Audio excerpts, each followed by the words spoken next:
คิดอยากก็จัดเลยสิคะผัดกะเพราหมูสับใส่ถั่วฝักยาวใส่สะตอส่วนพริกกับกระเทียมคุณแม่กับปั่นเอาเด้อพี่น้องเด้อปั่นมือเอาพี่น้องจากนั้นก็มาเจียวใส่น้ำมันให้มันหอมๆซะก่อนหอมๆส่วนกินก่อนเด้อพี่น้องบัดนี้คุณแม่ก็เอาหมูบดนั้นลงมาใส่คุณแม่ตักเอา2 ช้อนพี่น้องเด้อเอาสำนี้พอกะว่ามันได้จานหนึ่งจากนั้นคุณแม่ก็เอาน้ำลงมาใส่เติมอีกน้อยหนึ่งพี่น้องเพื่อเอามาล้วนหมูให้มันสุกนะ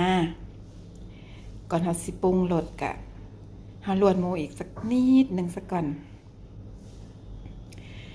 การปรุงรสของคุณแม่กะเส้นเก่าเส้นเคยพี่น้องน้ำมันหอยอันแรกส่งเป็นน้ำมันหอย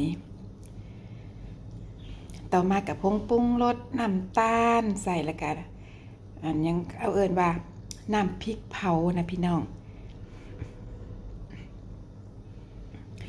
ส่วนน้ำพริกเผาเนาะมาใส่พอให้มันมีกลิ่นหอมแหละเพิ่มรสชาติของความอร่อยเด้อพี่น้องเด้อเพิ่มความแซ่บเข้าไปได้มาจากน้ำพริกเผานี่แหละพี่น้องมันเสียดให้มีกลิ่นหอมหวานส่วนสมส่วนอยากส่วนกินนะพี่น้องจากนั้นคุณแม่ก็ผัดไปเรื่อยๆจนกว่าเนื้อหมูมันจะสุกคักอีกจักน้อยหนึ่งผัดให้มันแซ่บๆพี่น้องเอ้ยคิดอยากก็จัดเลยเด้อพี่น้องเด้อ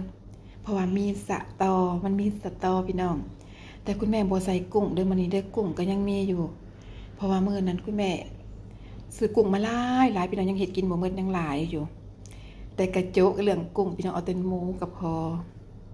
ใบกะเพราก็ไปเก็บเอาในหลังบ้านพี่น้องอยู่ในตู้เย็นมันหมดซีมเบิ่งรสชาติขาดยังเฮาก็ปรุงเติมเพิ่มน้ำปลานิดหน่อยพี่น้องจากนั้นก็เอาสตอกับถั่วฝักยาวน้อยหนึ่งลงมาใส่พี่น้องบ่ใส่หลายกะว่ากินคนเดียวแล้วอิ่มนะพี่น้องเอาแค่นี้พอสั่งประมาณ1 จานที่เราไปสั่งเอาในร้านนะพี่น้องเอาแค่นี้แหละพอกินแล้วมันกินฮอดพี่น้องมันจังแซ่บจากนั้นคุณแม่ก็ใส่ใบกะเพราลงไปเลยแล้วก็คนคลุกเข้าให้มันเข้ากันให้มันแซ่บๆอันนี้พี่น้องกินของกะเพราโซยมาเลยพี่น้องหอมกลิ่นผักหอมกลิ่นของ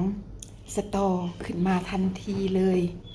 ส่วนสตอคุณแม่ผ่ากลางเลยพี่น้องเดิมบ่ได้เอาใส่เป็นเม็ดเลยผ่าครึ่งแล้วก็พัดไปกระตืมน้ำไปหน่อยนึงเพราะว่ามันแห้ง